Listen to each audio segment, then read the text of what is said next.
وہ خزائن جو ہزاروں سال سے مدفون تھے، اب میں دیتا ہوں اگر کوئی ملے امیدوار، کوئی ملے امیدوار۔ اعوذ باللہ من الشیطان الرجیم، بسم اللہ الرحمن الرحیم۔ ملفوظات سیدنا حضرت اقدس مسیح موعود علیہ الصلوۃ والسلام۔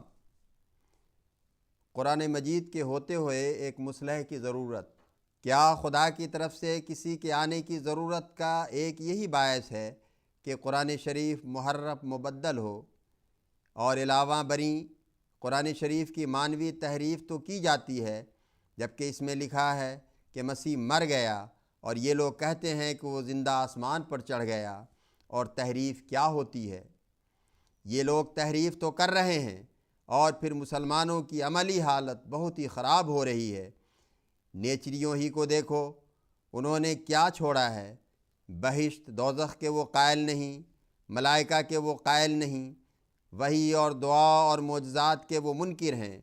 انہوں نے یہودیوں کے بھی کان کاٹے، یہاں تک کہ تثلیث میں بھی نجات مان لی۔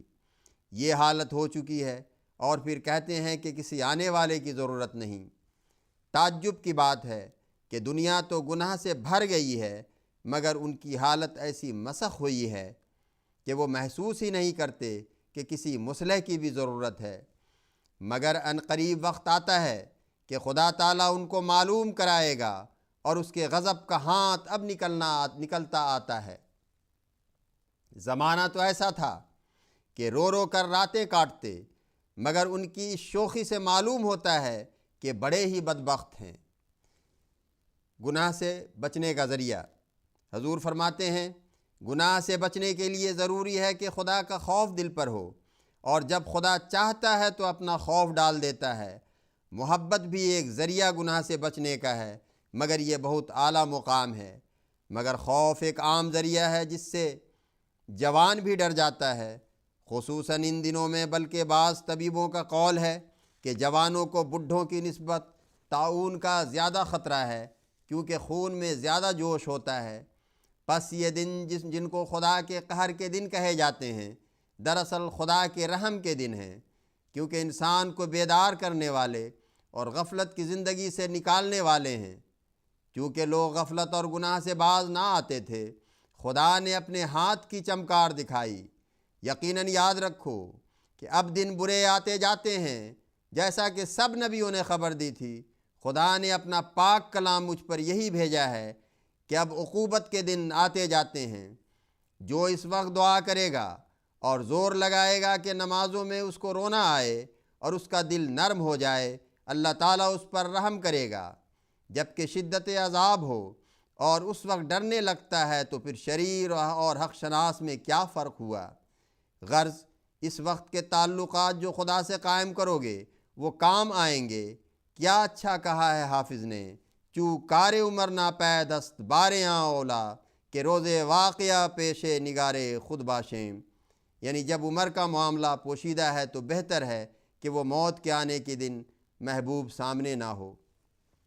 اور فرمایا اور ایک یہ بھی علاج ہے کہ گناہوں سے بچنے کا، کہ کشتی نوح میں جو نصائح لکھی ہیں ان کو ہر روز ایک بار پڑھ لیا کرو۔ اللہ تعالیٰ سنتا اور جواب دیتا ہے۔ حضور علیہ السلام فرماتے ہیں اس خدا پر ایمان لانے کا کیا مزہ جو قریب قریب بتوں کے ہو، نہ سنتا ہو اور نہ جواب دے۔ اس خدا پر ایمان لانے سے مزہ آتا ہے جو قدرتوں والا خدا ہے۔ جو ایسے خدا پر ایمان نہیں لاتا اور خدا تعالیٰ کی قدرتوں اور تصرف پر ایمان نہیں رکھتا، اس کا خدا بت ہے۔ اصل میں خدا تو ایک ہی ہے، مگر تجلیات الگ ہیں۔ جو اس بات کا پابند ہے اس سے ایسا ہی سلوک ہوتا ہے، اور جو متوکل ہے اس سے وہی۔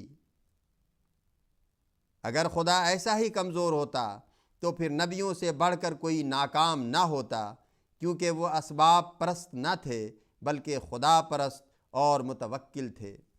اللہم صلی علی محمد وآل محمد وبارک وسلم انک حمید مجید۔